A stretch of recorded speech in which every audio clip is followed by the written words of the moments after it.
شروع اللہ کے پاک نام سے جس نے اس دنیا کو ہمارے لیے مسخر فرمایا۔ درود بر آقا نامدار حضرت محمد مصطفیٰ صلی اللہ علیہ وآلہ وسلم اور ان کی آل پر۔ اسلامی تصوف میں تقوی اور پرہیزگاری کو بہت بلند مقام حاصل ہے۔ وہیں ایک اور نہایت اہم کیفیت روحانی کیفیت ہے جسے ورع کہتے ہیں۔ ورع کا تعلق نہ صرف ظاہری اعمال سے بلکہ دل کی گہرائیوں، نیتوں اور باطنی پاکیزگی یا صفائی سے بھی ہے۔ آج کی ویڈیو میں ہم جانیں گے ورع کی اقسام کیا ہیں اور کتنی ہیں۔ کل ہم نے ورع کیا ہے یہ جاننے کی کوشش کی اور صوفیہ کرام نے اس بارے میں کیا تعلیمات دی ہیں، تو ہمارے ساتھ جڑے رہیں ویڈیو کے آخر تک۔ ورع عربی زبان کا لفظ ہے جس کا مطلب ہے احتیاط، پرہیز اور محتاط رویہ اختیار کرنا، اور ورع کے دوسری معنی میں آتا ہے زہد، پارسائی، غلطی سے ڈرنا۔ یہ ورع ہے۔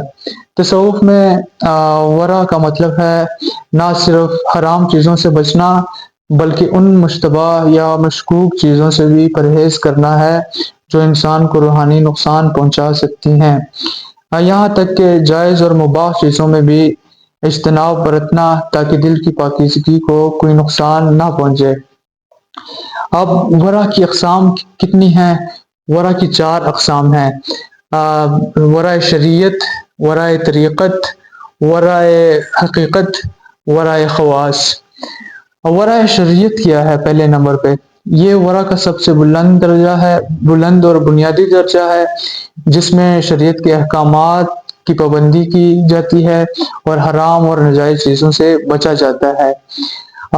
جھوٹ بولنے، چوری کرنے یا سود لینے جیسے حرام اعمال سے بچنا شریعت کے مطابق نماز، روزہ، حج، زکوٰۃ جیسے فرائض کی ادائیگی یہ ہر مسلمان کے لیے ضروری ہے اور یہ ورع کی پہلی سیڑھی ہے۔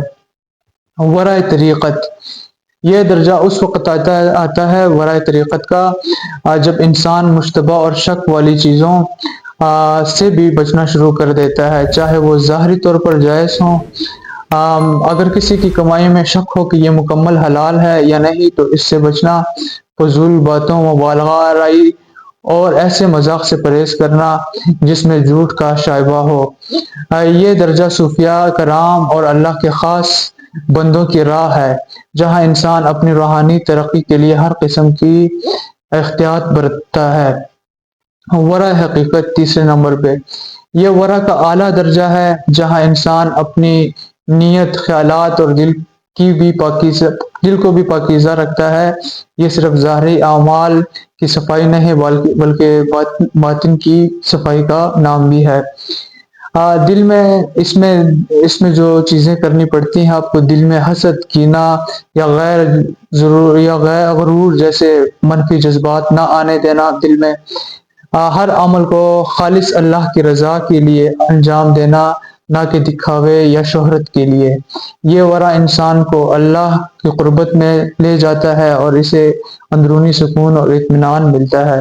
ورع خواص چوتھا نمبر یہ وہ ورع ہے جو اولیاء کرام اور صوفیاء عظام کا خاصہ ہے۔ اس درجے میں انسان نہ صرف گناہوں، مشتبہ چیزوں سے بچتا ہے بلکہ دنیاوی لذتوں اور آسائشوں سے اجتناب کرتا ہے تاکہ مکمل طور پر اللہ کی طرف مائل رہے۔ اس میں ورع خواص میں کیا کرنا پڑتا ہے، انسان کو کن چیزوں سے بچنا پڑتا ہے؟ جائز دنیاوی لذتوں جیسے مزیدار کھانے یا آرام دہ زندگی سے بھی بچنا تاکہ دل میں صرف اللہ کی محبت کو مشغول، دل کو اللہ کے ذکر میں مشغول رکھنا۔ مکمل طور پر زہد و قناعت کی زندگی گزارنا یہ وہ درجہ ہے جہاں بندہ فنا فی اللہ کی حالت میں آ جاتا ہے، یعنی اپنی ذات کو مکمل طور پر اللہ کے سپرد کر دیتا ہے۔ ورع کی کچھ عملی مثالیں میں آپ کو دوں گا کہ جس میں آتا ہے مشکوک کمائی سے پرہیز، فضول گفتگو سے اجتناب اور دل کی صفائی۔ مشکوک کمائی سے پرہیز، اگر کسی آمدنی کا ذریعہ مشتبہ ہو تو ترک کر دینا چاہیے۔ فضول گفتگو سے اجتناب یہ کہ مثلاً ایسی باتوں سے بچنا جو غیر ضروری ہوں یا جن میں جھوٹ کا شائبہ ہو، ایسی گفتگو سے بچنا۔ دل کی صفائی، حسد اور کینہ، منفی جذبات کو دل میں جگہ نہ دینا۔ یہ اس کی مثالیں ہیں ورع کی۔ تو ورع صرف حرام سے بچنے کا نام نہیں بلکہ زندگی کا ہر پہلو میں احتیاط برتنا، چاہے وہ ہماری گفتگو ہو، نیت ہو یا دل کی حالت۔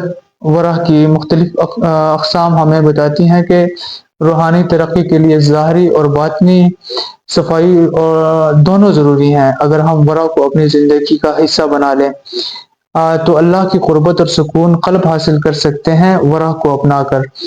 تو ویڈیو کا اختتام اس بات کے ساتھ ہدایت ان کا دروازہ کھٹکھٹاتی ہے جو ہدایت کے طلبگار ہوں۔ اگلی ویڈیو تک کے لیے اللہ حافظ۔